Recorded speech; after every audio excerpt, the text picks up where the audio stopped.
अस्सलाम वालेकुम जी।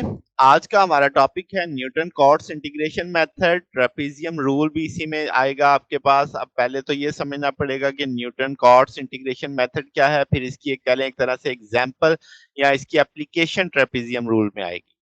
तो ये न्यूटन कॉट इंटीग्रेशन मेथड आप कह लो कि यूनिफॉर्म मेश स्पेसिंग जहां पे होती है, यानी आपके नोड्स के बीच में जब स्पेसिंग एक जैसी एक जितनी होगी तो तब वहां पे हम ये लगाएंगे। तो ओमेगा एक्स डब्ल्यू एक्स कह लो 1 के बराबर है, तो आपके पास लास्ट टाइम मैंने इसकी शर्त रखी थी कि तभी आप लगा सकते हैं ग्रेटर देन 0 होना चाहिए, और अब मैंने कह दिया कि ये इक्वल टू 1 है। तो जो नोड्स होंगे एक्स के वो मैंने कहा यूनिफॉर्मली डिस्ट्रीब्यूटेड है, हमारी लिमिट के अंदर एक्स नॉट ए है, एक्स एन बी है, और जो स्पेसिंग आप लोगे तो वो आप B minus A divided by N, N जितने भी आपके पास वहां पे क्या होंगे, नोड्स होंगे, तो आपको दोनों के सब के बीच की स्पेसिंग मालूम पड़ जाएगी। लेट्स से हम कह देते हैं नोड एक्स के है, तो एक्स के बराबर आ जाएगा एक्स नॉट प्लस के एच। तो एच आपकी स्पेसिंग है, अगर आप के की वैल्यू 0 रखोगे तो पहला आ जाएगा, 1 रखोगे तो एक स्पेसिंग, 2 रखोगे तो दूसरी स्पेसिंग, 3 रखोगे तो तीसरी स्पेसिंग, एन रखोगे तो एन स्पेसिंग जितना आ जाएगा। ठीक है, तो अगर आप इसे वेट्स डिटरमिन करना चाहते हो तो वो भी मालूम किए जा सकते हैं। लैम्डा के आपके पास कॉट्स नंबर्स कहलाएंगे यहाँ पे, जो उसके वेट्स होंगे। ये मेथड जो है न्यूटन कोट्स इंटीग्रेशन का, हम कहेंगे इसका ऑर्डर एन है। ठीक है, लास्ट टाइम मैंने बताया था ना, जहां तक उनका डिफरेंस 0 आ रहा है इंटीग्रल और उसके जवाब का, तो वो हम उसका ऑर्डर मानते थे। अगर आप दोनों एंड पॉइंट इस्तेमाल करोगे इंटीग्रेशन में नोड्स के, तो आप इसको क्लोज टाइप मेथड बोलोगे, अगर आप एक को यूज करते हो तो ओपन टाइप मेथड कहलाएंगे। ट्रेपीजियम रूल क्या है, हमने लास्ट लेक्चर में क्या पढ़ा था कि जब आप एक इंटीग्रल डेफिनेट इंटीग्रल यूज करोगे या मालूम करना होगा, तो जो एरिया अंडर द कर्व होगा, जो उस लिमिट्स के अंदर होगा, वो आपको उसका जवाब कर देगा, उसका डिफाइन कर देगा।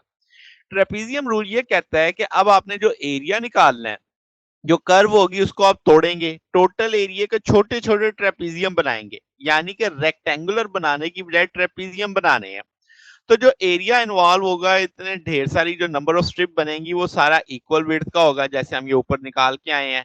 तो ये जो इंटीग्रेशन होगी, हम कहेंगे ये अप्रोक्सीमेट होगी रीजन की, जो ग्राफ का फंक्शन आएगा ट्रेपेजियम का, हम कहेंगे ये हमारा एरिया कैलकुलेट होगा। एरिया पता चल गया तो डेफिनेट उस इंटीग्रल का जवाब पता लग जाएगा। इस रूल को ट्रेपेजिडियल रूल भी बोलते हैं। अब अगर हम एक सादा सी मिसाल देखें कि आपके पास आप एरिया मालूम करते हो कर्व का, तो आपके पास area of series of trapezium होना चाहिए। तो हम कहेंगे कि आपके पास जो एरिया अंडर द कर्व है y is equal to X square, ये एक ट्राइंगल बन रही है, आप देख सकते हैं यहाँ पे। और ट्राइंगल एक डीजेनरेट केस होता है ट्रेपीजियम का। तो हम कहेंगे कि यहाँ पे एक अच्छा खासा एरर बन रहा है, आप देख सकते हैं जो एरर आ रहा है वो 1/6 आ रहा है। ठीक है, जो जिस एरिया को हम कैलकुलेट नहीं कर पाएंगे, एरिया तो सिर्फ इतने हिस्से का निकलेगा। तो आपके पास जो ट्राइंगल है वो आप अगर कहें कि बहुत बड़ी है या दो या एक्चुअल इंटीग्रल से, तो हम क्या कंसीडर कर सकते हैं, एरिया को छोटे दो ट्रेपेजियम में ले जाओ, जैसे आप इस तस्वीर में देख सकते हैं। अब इससे क्या होगा कि एरर कम हो जाएगा, पहले आपका 1/6 आ रहा था, 1/24 हो जाएगा।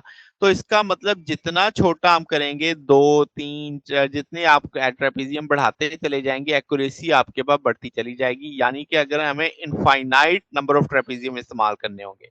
तो यहाँ पे देखो, जैसे एक आपके पास एक एरिया ऑफ ट्राइंगल आ गया, ये एक ट्रेपेजियम बन गई, तो यहाँ पे एरिया ऑफ ट्राइंगल 1/6 आ गया, एरिया 5/16, टोटल आपके पास 3/8 आ गया। ठीक है, तो आपके पास जितने ज्यादा नंबर ऑफ ट्रेपेजियम आप इस्तेमाल करेंगे, उतनी ज्यादा आपके पास जो एरर है वो राउंड ऑफ होता चला जाएगा। तो इन जनरल रूल क्या हो गया कि फंक्शन है, जैसे आप फिग में देखेंगे आगे लिमिट्स ए बी के बीच में है, तो आप ट्रेपेजियम रूल को इस्तेमाल करते हुए इंटरवल ए बी को एन इक्वल पार्ट्स में तोड़ दो, जैसे आप इस फिग में देखो कि आपने इसके एन इक्वल पार्ट्स कर दिए हैं। ठीक है, और अब आपके पास जो बाउंड्रीज हैं वो x1 x0 xn, जैसे आप ये नीचे देख सकते हैं, यहाँ पे मैंने मेंशन कर दिया। डिफरेंस आप देखें b minus A over and width को हम जो दो स्पेसिंग के w से जाहिर कर रहे हैं, हाइट आप कह लें कि जो लेफ्ट साइड की है एफ एक्स आई, और हाइट राइट साइड पे एफ एक्स आई है जी, जो हाईलाइट किया गया है कि एक तरफ एक्स एफ एक्स आई -1 है, ये एफ एक्स आई है। तो अगर हम कहें कि इसका एरिया निकालो, तो दोनों को क्या करेंगे, दोनों हाइट्स को जमा करके 2 पे डिवाइड कर देंगे, साथ में उसकी विड्थ से मल्टीप्लाई कर देंगे। विड्थ हमें पता है कि बी माइनस ए ओवर एन, मैं लिखूंगा नहीं। तो अगर हम इसी तरीके से तमाम जो एंट्रेपजाइड हैं उनका एरिया निकालें, तो वो आपके पास A1 A2 A3 AN आ जाएगा, सबकी वैल्यू लग गई। इंटीग्रेट W/2 कॉमन उठाया जा सकता है, बाकी सबको जमा करें तो ये सूरत में आपके सामने आ जाएगा। तो अगर आप देखें कि आपके पास जो एक्यूरेसी है ट्रेपेजियल मेथड की, वो एन पे डिपेंड कर रही है, जितनी ज्यादा तादाद होगी उतना एक्यूरेसी आती जाएगी।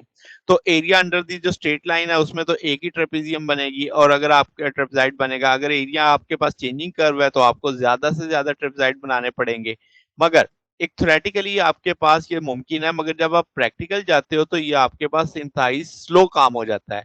यानी आप एरर को कम कर सकते हैं जितने ज्यादा नंबर बढ़ाएं, मगर आपके पास उतना ज्यादा आपको ये स्पीड आपके काम करने की सलाहियत क्या हो जाएगी, कम हो जाएगी। तो ये हमारे पास आज था मेथड, इंटीग्रेट डेफिनेट इंटीग्रल को सॉल्व करने का, Newton Cotes method. Trapezoidal rule की एग्जांपल देखते हैं। अब हमारे पास लेट्स से इंटीग्रल दिया गया है जिसके पास लिमिट 0 से 1 है, dx over x square plus 6x plus 10, और आप इसे 2 और 4 सब इंटरवल के साथ देखेंगे, यानी एक दफा 2 इंटरवल बनाएंगे, एक दफा 4 सब इंटरवल बनाएंगे। फिर आप उसके जो रिजल्ट आएंगे उसे कंपेयर करेंगे जो हमारा एग्जैक्ट सोल्यूशन है, और देखेंगे कि एरर का मैग्नीट्यूड कितना आता है। तो शुरू करते हैं। अब हम जानते हैं कि n की वैल्यू 2, या आप कह लो छोटे n की वैल्यू, इधर आप कह लें कि 2 और 4 है, तो हम उसके जो स्टेप लेंथ है, नोडल पॉइंट्स, वो निकालते हैं। पहले n की वैल्यू 2 रख के देखते हैं। तो जब मैंने 2 सब इंटरवल लेने हैं तो b माइनस से, अब b लिमिट 0 और 1 आपको पता है कि ये 0 है 1 है, तो आपके पास n 2 है तो वो 0.5 आ जाएगा। इसका मतलब 0 और 1 के बीच में 0.5 का एक नोड आएगा। इसी तरीके से जब आप n4 रखेंगे तो अब आप n की वैल्यू 4 रखने वाले हैं, 0.25। तो अब आपने 4 सब इंटरवल बनाने हैं, तो 0 और 1 बीच में 0.25 0.5 0.75। ठीक है। अब अगर मैं कहूं कि आप इसमें छोटे n की वैल्यू 2 रखकर आपके पास x की 3 वैल्यूज हैं, वो आप x की 3 वैल्यू यहाँ पे जब आप इंटीग्रल में लगाओगे फंक्शन बन जाएगा 0.1 0.0757 0.5882, यानी इस इंटीग्रल में ये जो f(x) की वैल्यू ये निकल आएगी। इसी तरीके से जब आप n4 है तो अब आपके पास जो ऊपर वाली वैल्यू है, जो एडिशनल वैल्यूज हैं, क्योंकि 0.5 तो इसमें भी इस्तेमाल हो गया ना, अब आपको 0.525 और 0.75 चाहिए, तो आप x की वैल्यू 0.25 0.75 लगाएंगे, तो ये वैल्यू f(x) की आ जाएंगी। अब आप क्या करते हैं कि हम कंप्यूट करते हैं वैल्यू ऑफ इंटीग्रल। हम जानते हैं अगर आप n2 रखेंगे तो i की वैल्यू जो आपने बनाया था इंटीग्रल, जिस तरह ये था आपके पास, इसी सोच पे ये आ जाएगा कि 0.5, यानी ओमेगा की वैल्यू, w की वैल्यू आ जाएगी 2, f की वैल्यू 0 पे 0.0 पे, 0.5 पे 2 टाइम्स, और 1.0 पे। इन सब की वैल्यूज अब हमें मालूम है कि ये 1 ये वैल्यूज हैं, वो वैल्यू प्लेस कर दी तो 0.0774 आ जाएगा। फिर जब आप n की वैल्यू 4 रखते हैं तो फिर उसी तरीके से i2 निकालेंगे। i2 की वैल्यू में जब आप पता है कि 0.0 पे फंक्शन की वैल्यू 0.25 पे 0.5 पे 0.75 पे, और ये सारी 2 टाइम हो जाएंगी, और 1 पे वैल्यू मौजूद है, इन सब की वैल्यूज लगा देंगे तो 0.079 7694 आ जाएगा।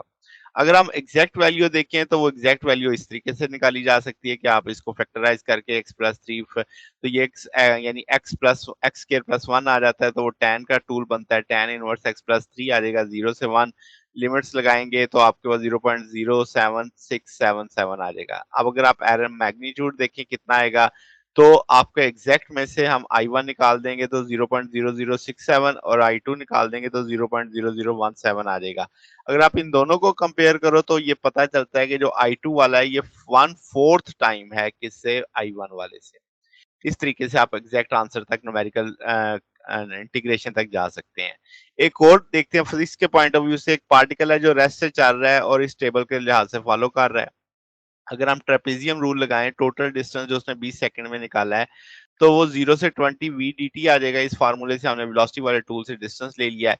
अब आपके पास जो स्टेप लेंथ है वो आपने 10 इंटरवल दिए हुए हैं, तो आप 10 से डिवाइड कर देंगे, 2 आ जाएगी। तो इसका मतलब ये हो जाएगा आपने हर इंटरवल में 2 का गैप डालते जाना है, 2 का स्टेप डालते जाना है। तो F0, फिर F2, F4, F6, F8, F10, F12, F16, F18, F20। और हम जानते हैं कि पहले और आखिरी वाले को छोड़कर दरमियान वाले के सबके साथ 2 मल्टीप्लाई होता है, मैंने इसलिए कलर हाईलाइट कर दिया। अब आप इसमें वैल्यूज प्लेस कर सकते हैं कि भाई आपके पास F0 पे तो 0 हो जाएगा, यानी आप जब वेलोसिटी है ही नहीं, क्योंकि पार्टिकल किस हालत में है, रेस्ट की हालत में, तो F20 पे भी आपके पास क्या है, वेलोसिटी नहीं है तो फिर 0 हो गया।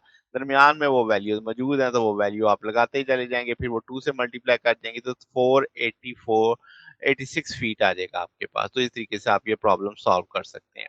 तो ये ना हमारे पास आज का टॉपिक था। अगर आपको इसमें कोई बात पूछनी हो, डाउट हो, तो नीचे कमेंट्स में पूछ सकते हैं। वीडियो अच्छी लगी हो तो वीडियो को लाइक कीजिएगा, दोस्तों के साथ शेयर कीजिएगा, चैनल को सब्सक्राइब कर दीजिएगा। अब तक के लिए इतना ही, बकिया इंशाल्लाह फिर नेक्स्ट देखेंगे। ओके, अल्लाह हाफिज।